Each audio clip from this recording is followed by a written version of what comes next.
pendahuluan. Pernahkah kamu membayangkan apa yang terjadi setelah kita meninggal? Banyak dari kita, terlepas dari latar belakang agama, pasti pernah berpikir tentang kehidupan setelah mati. Bagi sebagian orang, gambaran tentang neraka, sebuah tempat penuh api dan siksaan, mungkin sudah sangat familiar. Dalam tradisi agama-agama besar seperti Islam dan Kristen, neraka sering digambarkan sebagai tempat hukuman bagi mereka yang tidak menjalani hidup dengan benar menurut ajaran agama. Pikirkanlah gambaran neraka yang penuh dengan api yang membara, rasa sakit yang tak terbayangkan, dan penderitaan yang tak ada habisnya. Itu adalah konsep yang kuat, menakutkan, dan sering menjadi alat untuk menakut-nakuti orang agar hidup sesuai aturan. Namun, tahukah kamu bahwa dalam ajaran Yahudi, konsep neraka, seperti yang kita kenal dalam tradisi lain, hampir tidak ada? Yahudi melihat kehidupan setelah mati dengan cara yang sangat berbeda, jauh lebih mengutamakan kesempatan kedua dan penyucian daripada hukuman yang abadi.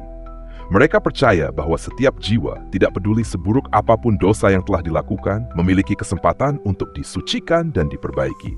Bahkan, konsep neraka itu sendiri, jika ada, tidak seburuk yang kita bayangkan. Di dalam agama Yahudi ada yang disebut Gehenna, tetapi bukanlah tempat yang penuh api dan siksaan kekal. Mari kita bayangkan sejenak. Bayangkan seorang anak kecil yang jatuh ke dalam genangan lumpur. Dia tampak begitu kotor dan penuh noda. Tetapi alih-alih dibiarkan dalam kondisi itu, ada tangan yang mengulurkan bantuan. Tangan yang penuh kasih sayang, yang tidak menghakimi, tetapi siap membersihkan dan memberi kesempatan untuk memulai lagi. Begitu pula dalam ajaran Yahudi, Tuhan tidak hanya menilai berdasarkan dosa, tetapi memberi kesempatan bagi jiwa yang telah terjatuh untuk bangkit kembali, untuk menyucikan diri dan kembali ke kedamaian. Sebuah pandangan yang lebih terbuka, lebih penuh kasih dan pengampunan. Sekarang, mari kita telusuri lebih jauh. Di tengah padang pasir yang tandus, pada suatu malam yang gelap, seorang nabi Yahudi duduk merenung di bawah bintang-bintang yang bersinar di langit.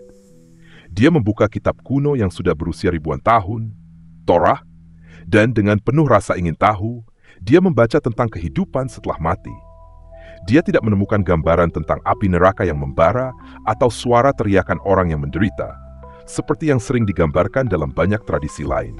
Apa yang dia temukan adalah sebuah cerita tentang dunia yang akan datang, sebuah tempat kedamaian dan kedekatan dengan Tuhan, yang diimpikan oleh semua orang Yahudi.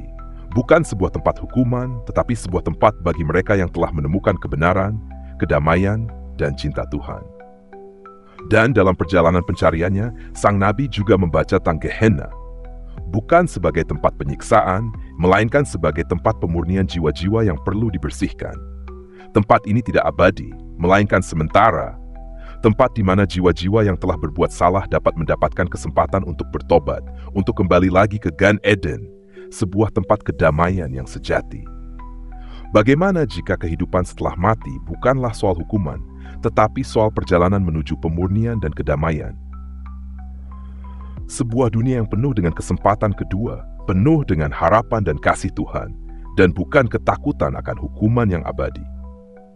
Ajaran dasar agama Yahudi tentang kehidupan setelah mati. Pernahkah kamu bertanya-tanya, apa yang terjadi setelah kita meninggal? Bagi banyak orang, terutama yang berpegang pada agama-agama besar seperti Islam atau Kristen, gambaran tentang kehidupan setelah mati seringkali sangat jelas. Ada surga dan neraka. Tetapi tahukah kamu bahwa dalam ajaran Yahudi, pandangan terhadap kehidupan setelah mati sangat berbeda? Mari kita mulai dengan sebuah kisah. Bayangkan seorang petani tua yang bekerja keras sepanjang hidupnya.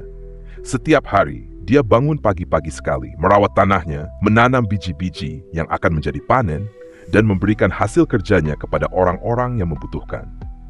Dia hidup sederhana, tetapi selalu berusaha untuk melakukan yang terbaik, berbuat baik, dan menolong sesama. Suatu hari, ketika dia mencapai usia senja, dia merasa seolah-olah sudah waktunya untuk pergi. Tapi sebelum meninggal, dia mengingat sesuatu yang sangat penting. Hidupnya di dunia ini, dengan segala kebaikan yang dia lakukan, adalah yang paling berarti. Di dunia Yahudi, ajaran tentang kehidupan setelah mati tidak menekankan banyak hal tentang siksaan atau hukuman. Alih-alih berfokus pada apa yang terjadi setelah kematian, ajaran utama dalam agama Yahudi lebih menekankan pada bagaimana hidup di dunia ini. Berbuat baik, memperbaiki diri, dan mendekatkan diri kepada Tuhan adalah inti dari hidup yang benar menurut ajaran Yahudi. Kita semua tahu bahwa dunia ini penuh dengan tantangan. Tetapi dalam ajaran Yahudi, yang paling penting bukanlah apakah kita akan dihukum atau diberi hadiah setelah mati, tetapi apa yang kita lakukan dengan hidup kita sekarang. Bagaimana kita berhubungan dengan Tuhan? Bagaimana kita memperlakukan sesama? Bagaimana kita memperbaiki dunia di sekitar kita? Itu yang benar-benar penting. Tuhan dalam ajaran Yahudi yang disebut sebagai Yahweh tidak hanya dikenal sebagai Sang Pencipta alam semesta, tetapi juga sebagai sumber pengampunan dan kasih sayang. Tidak seperti konsep Tuhan yang menghukum dalam beberapa ajaran lain, Tuhan dalam Yahudi melihat setiap individu sebagai seorang anaknya yang dapat kembali kepadanya dengan pertobatan dan amal perbuatan yang baik. Namun, meskipun ajaran Yahudi lebih fokus pada kehidupan dunia ini, mereka juga mengakui adanya kehidupan setelah mati. Konsep ini disebut sebagai Olam Haba, yang berarti dunia yang akan datang. Olam Haba bukanlah surga atau neraka seperti yang banyak dipahami dalam tradisi lain. Ini adalah sebuah dunia penuh kedamaian, kebahagiaan, dan kedekatan dengan Tuhan. Tempat bagi jiwa-jiwa yang telah hidup dengan cara yang benar untuk menerima kedamaian sejati. Bayangkan, Olam Haba seperti taman yang luas dan indah. Tempat di mana tidak ada lagi penderitaan atau keputusasaan. Semua orang yang berbuat baik di dunia ini akan merasakan kedamaian yang sempurna. Bukan karena mereka dihukum atau dihadiahkan, tetapi karena mereka telah menjalani kehidupan dengan penuh tanggung jawab dan kasih sayang terhadap sesama. Ada sebuah kutipan yang menarik dari kitab Daniel yang berbunyi, "Dan banyak dari mereka yang tidur dalam debu tanah akan bangun, sebagian untuk hidup kekal, sebagian untuk kehinaan dan kebencian yang kekal." Daniel 10. Tetapi meskipun kutipan ini ada, pandangan Yahudi lebih menekankan pada kedamaian dan pemulihan, bukan penghukuman. Bagi mereka, Olam Haba ada tentang kesempatan kedua, kesempatan untuk memperbaiki diri dan hidup berdampingan dengan Tuhan dalam kedamaian yang abadi. Ajaran ini memberikan sebuah perspektif yang penuh harapan dan pengampunan. Dalam banyak agama lain, kita sering diajarkan untuk takut akan neraka sebagai tempat hukuman abadi. Namun, dalam ajaran Yahudi, Tuhan tidak memandang seseorang berdasarkan kesalahan-kesalahan mereka selama hidup, melainkan bagaimana mereka berusaha untuk menjadi lebih baik, lebih dekat dengan Tuhan, dan lebih peduli dengan dunia di sekitar mereka. Jadi, saat kita membayangkan kehidupan setelah mati, dalam tradisi Yahudi, tidak ada gambaran tentang api neraka atau siksaan abadi. Sebaliknya, kita akan menemukan kedamaian dan ketenangan di dunia yang akan datang. Olam Haba, sebuah tempat yang penuh dengan harapan, pemurnian, dan kedekatan dengan Tuhan yang penuh kasih. Konsep Gan Eden dalam ajaran Yahudi. Pernahkah kamu membayangkan sebuah taman yang begitu damai, penuh dengan keindahan alam, pohon-pohon hijau, dan udara segar yang menyegarkan hati? Dalam ajaran Yahudi, ada sebuah konsep yang sangat mirip dengan gambaran itu. Gan Eden atau Taman Eden. Bagi orang Yahudi, Gan Eden bukan hanya tempat yang penuh kedamaian, tetapi juga simbol dari kedekatan jiwa dengan Tuhan. Sebuah tempat transisi sebelum mencapai Olam Haba, dunia yang akan datang. Berbeda dengan gambaran surga dalam banyak agama lain yang sering dianggap sebagai tempat abadi dan penuh kenikmatan, Gan Eden dalam ajaran Yahudi lebih dianggap sebagai tahap awal kedamaian. Ini adalah tempat yang dijanjikan bagi jiwa-jiwa yang telah hidup dengan benar, mengikuti perintah Tuhan, dan berusaha berbuat baik sepanjang hidup mereka. Namun, meskipun penuh kedamaian, Gan Eden bukanlah tujuan akhir. Ia adalah sebuah tempat sementara sebelum jiwa melanjutkan perjalanan menuju Olam Haba yang lebih permanen. Dalam kitab Kejadian, kita mengenal kisah tentang Adam dan Hawa yang hidup di Taman Eden. Mereka menikmati kedamaian yang sempurna, hidup dalam kedekatan dengan Tuhan, hingga mereka melanggar perintahnya dan diusir dari taman itu. Cerita ini menunjukkan bahwa Gan Eden adalah tempat yang sangat berharga, tetapi juga tempat yang bisa hilang jika kita tidak hidup sesuai dengan kehendak Tuhan. Oleh karena itu, tempat ini lebih berfungsi sebagai simbol pemurnian dan kesempatan kedua bagi jiwa-jiwa yang bertobat. Bagi banyak orang, terutama yang telah melakukan kesalahan atau hidup dalam penyesalan, Gan Eden menjadi lambang dari pengampunan dan kesempatan kedua. Konsep ini memperlihatkan bahwa Tuhan dalam ajaran Yahudi tidak hanya menghukum, tetapi memberikan kesempatan untuk memperbaiki diri. Bagi jiwa-jiwa yang menyesali dosa mereka dan berusaha untuk berubah, Gan Eden adalah tempat yang memberi mereka kedamaian untuk menyembuhkan luka batin sebelum melanjutkan perjalanan spiritual mereka. Kutipan dari Pirkei Avot mengajarkan, setiap orang yang berbuat baik dan tidak membenci sesama akan masuk ke dalam Gan Eden. Pirkei Avot Post. Ajaran ini menggarisbawahi pentingnya perbuatan baik, pengampunan, dan kedamaian dalam hidup. Bukan hanya tindakan individu yang baik, tetapi juga cara kita membangun hubungan yang sehat dengan orang lain. Gan Eden tidak hanya untuk mereka yang sempurna, tetapi untuk mereka yang berusaha menjadi lebih baik. Meski Gan Eden bukanlah surga yang kekal, tempat ini memberi gambaran tentang kedamaian yang sejati setelah kehidupan penuh pergulatan. Ini adalah tempat bagi jiwa-jiwa yang telah bertobat untuk merasakan kedekatan dengan Tuhan. Ia menjadi ruang bagi mereka untuk merenung, untuk memperbaiki diri, dan untuk merasakan betapa pengampunan Tuhan itu luas. Sebuah tempat yang memberi kedamaian sementara sebelum jiwa melanjutkan perjalanannya menuju olam haba. Dengan demikian, konsep Gan Eden dalam ajaran Yahudi sangat berkaitan dengan ide tentang kesempatan kedua dan pengampunan. Ini adalah tempat yang mengajarkan bahwa dalam hidup, meskipun kita mungkin jatuh atau tersesat, ada selalu jalan untuk kembali. Tuhan memberi kita kesempatan untuk memperbaiki diri, dan melalui pertobatan yang tulus, jiwa-jiwa yang telah berbuat salah dapat menemukan kedamaian di Gan Eden, sebuah taman yang penuh dengan kedamaian, sebelum akhirnya mereka melangkah ke dalam dunia yang lebih abadi, penuh kebahagiaan dan kedamaian yang sempurna. Gehenna bukan neraka, tapi tempat penyucian. Pernah kamu mendengar tentang Gehenna? Banyak orang mungkin langsung mengaitkannya dengan gambaran neraka, tempat penuh dengan api dan siksaan abadi. Namun, dalam ajaran Yahudi, Gehenna memiliki makna yang sangat berbeda. Gehenna bukanlah tempat hukuman abadi, melainkan sebuah tempat penyucian, tempat di mana jiwa-jiwa yang belum sepenuhnya murni diberi kesempatan untuk disucikan sebelum mereka melanjutkan perjalanan menuju olam haba, dunia yang akan datang. Bayangkan sebuah jiwa yang baru saja meninggal dan merasa belum sepenuhnya siap untuk memasuki dunia yang lebih tinggi dan penuh kedamaian. Meskipun dia telah berbuat baik, masih ada bagian dalam dirinya yang harus diproses, kesalahan yang harus diperbaiki. Dalam pandangan Yahudi, Gehenna adalah tempat sementara yang akan membersihkan jiwa-jiwa ini. Sebuah tempat yang memungkinkan mereka untuk bersihkan dosa dan kesalahan mereka sebelum memasuki olam haba yang lebih sempurna. Gehenna bukanlah tempat yang kekal, melainkan proses pemurnian. Konsep Gehenna ini sangat berbeda dengan gambaran neraka yang banyak kita temui dalam ajaran agama lain. Dalam Kristen dan Islam, neraka sering dianggap sebagai tempat siksaan kekal untuk mereka yang berdosa. Tetapi dalam ajaran Yahudi, Gehenna tidak pernah dipahami sebagai tempat hukuman selamanya.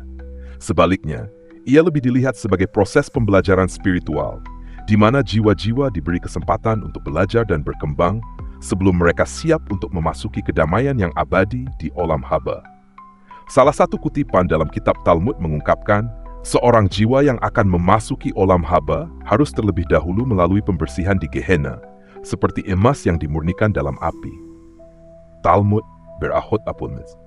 Di sini kita bisa membayangkan Gehenna api yang membersihkan, bukan api yang membakar, tetapi api yang menyucikan dan memurnikan jiwa agar layak untuk mencapai kedamaian sejati. Durasi seseorang berada di Gehenna sangat bergantung pada tindakan dan dosa yang telah dilakukannya. Jika seseorang banyak berbuat salah, mungkin mereka akan membutuhkan waktu yang lebih lama di tempat ini untuk disucikan. Tetapi ini bukanlah hukuman selamanya. Ini adalah kesempatan untuk memperbaiki diri, untuk memahami dan bertobat atas kesalahan yang telah dilakukan, dan untuk memperbaiki hubungan dengan Tuhan. Bagi banyak orang Yahudi, pandangan ini memberikan harapan dan pemahaman yang mendalam. Gehenna bukanlah tempat terkutuk yang penuh dengan siksaan, melainkan tempat yang memberi jiwa-jiwa kesempatan untuk berkembang dan mendapatkan pemahaman spiritual yang lebih dalam. Ini adalah kesempatan untuk mendalami diri sendiri, mengenali kekurangan, dan melalui proses yang memurnikan jiwa sebelum akhirnya mencapai kedamaian yang sempurna di olam haba. Dengan pemahaman ini, kita bisa melihat bahwa Gehenna adalah bagian dari perjalanan spiritual, bukan akhir yang menyakitkan atau menakutkan. Ini adalah sebuah kesempatan untuk penyucian, bukan penghukuman. Dan ini adalah sebuah pelajaran penting dalam ajaran Yahudi, bahwa bahkan dalam kesalahan kita, masih ada harapan untuk perbaikan dan pemulihan, sebuah kesempatan untuk memperbaiki diri dan berkembang sebelum kita mencapai kedamaian abadi di dunia yang akan datang. Sekarang, mari kita mundur sejenak dan merenungkan perjalanan yang telah kita lalui. Kita telah berbicara tentang kehidupan setelah mati dalam ajaran Yahudi, tentang bagaimana Gan Eden memberikan kedamaian sementara bagi jiwa-jiwa yang bertobat, dan bagaimana Gehenna bukanlah neraka, melainkan tempat penyucian sementara sebelum jiwa menuju kedamaian yang abadi. Semua itu memberi gambaran yang sangat berbeda dibandingkan dengan konsep neraka dan surga yang kita temui dalam ajaran Islam. Namun, sebelum kita terbawa dalam perbedaan, mari kita ingat bahwa setiap agama memiliki cara yang unik dalam memandang kehidupan setelah mati. Dalam ajaran Yahudi, kehidupan setelah mati lebih ditekankan pada kesempatan kedua, penyucian, dan kedamaian sementara. Sementara itu, dalam ajaran Islam, konsep neraka dan surga tidak hanya menyangkut penyucian jiwa, tetapi juga mencerminkan keputusan Tuhan yang kekal berdasarkan perbuatan dan iman seseorang selama hidup di dunia. Dalam Islam, neraka bukanlah tempat sementara seperti Gehenna. Dalam Al-Quran dikatakan, sesungguhnya orang-orang yang kafir dan menghalangi jalan Allah, mereka adalah penghuni neraka jahanam, mereka kekal di dalamnya. El-Ahzab 4. Ayat ini menggambarkan bahwa neraka dalam Islam adalah tempat hukuman kekal bagi mereka yang tidak bertobat, bukan tempat untuk penyucian atau pembelajaran. Berbeda dengan Gehenna dalam Yahudi yang lebih bersifat sementara, dan untuk penyucian jiwa, neraka dalam Islam adalah konsekuensi yang lebih abadi bagi perbuatan buruk yang dilakukan tanpa ada penyesalan atau pertobatan. Sedangkan bagi mereka yang beriman dan beramal syalih, surga Jannah dalam Islam adalah tempat yang penuh dengan kenikmatan kekal, yang dijanjikan bagi mereka yang melaksanakan perintah Tuhan dan memperbaiki diri. Al-Quran dengan jelas menyebutkan, sesungguhnya orang-orang yang beriman dan beramal syalih, mereka adalah penghuni surga Jannah, mereka kekal di dalamnya. Wal-Bakar. Dalam Islam, surga adalah tempat abadi yang penuh dengan kedamaian dan kebahagiaan yang sempurna. Melihat perbedaan ini, kita bisa memahami bahwa konsep kehidupan setelah mati dalam Islam dan Yahudi memiliki perbedaan mendalam. Islam menekankan pada keabadian keputusan Tuhan, baik dalam hal pahala maupun hukuman. Sementara Yahudi lebih menekankan pada kesempatan kedua dan penyucian sementara sebelum mencapai kedamaian yang lebih sempurna di dunia yang akan datang. Namun, meskipun ada perbedaan dalam pengajaran masing-masing agama, satu hal yang tetap sama adalah pentingnya bertindak baik selama hidup di dunia ini. Dalam ajaran Islam, seperti yang tercantum dalam Al-Quran, barang siapa yang mengerjakan amal syalih, baik laki maupun perempuan, dan dia beriman, maka mereka itu masuk ke dalam surga. Ini menunjukkan bahwa perbuatan baik dan iman adalah hal yang utama dalam mencapai kebahagiaan setelah mati, apakah itu dalam bentuk kedamaian yang abadi atau kesempatan kedua untuk penyucian. Pada akhirnya, dalam ajaran Yahudi maupun Islam, kita diajarkan untuk berbuat baik, bertobat, dan mendekatkan diri kepada Tuhan. Hanya dengan cara itu, kita bisa menggapai kedamaian yang abadi, baik melalui penyucian di dunia ini atau melalui kehidupan yang kekal di akhirat nanti. Dalam setiap agama, kedamaian spiritual dan pengampunan Tuhan adalah kunci untuk mencapai kehidupan yang lebih baik setelah mati, meskipun jalannya mungkin berbeda. Dengan cerita ini, kita tidak hanya melihat perbedaan konsep kehidupan setelah mati dalam ajaran Yahudi dan Islam, tetapi juga merenungkan kesamaan dalam pesan mendalam yang ditanamkan oleh kedua agama tersebut. Pentingnya berbuat baik, bertobat, dan mendekatkan diri kepada Tuhan untuk mencapai kedamaian sejati.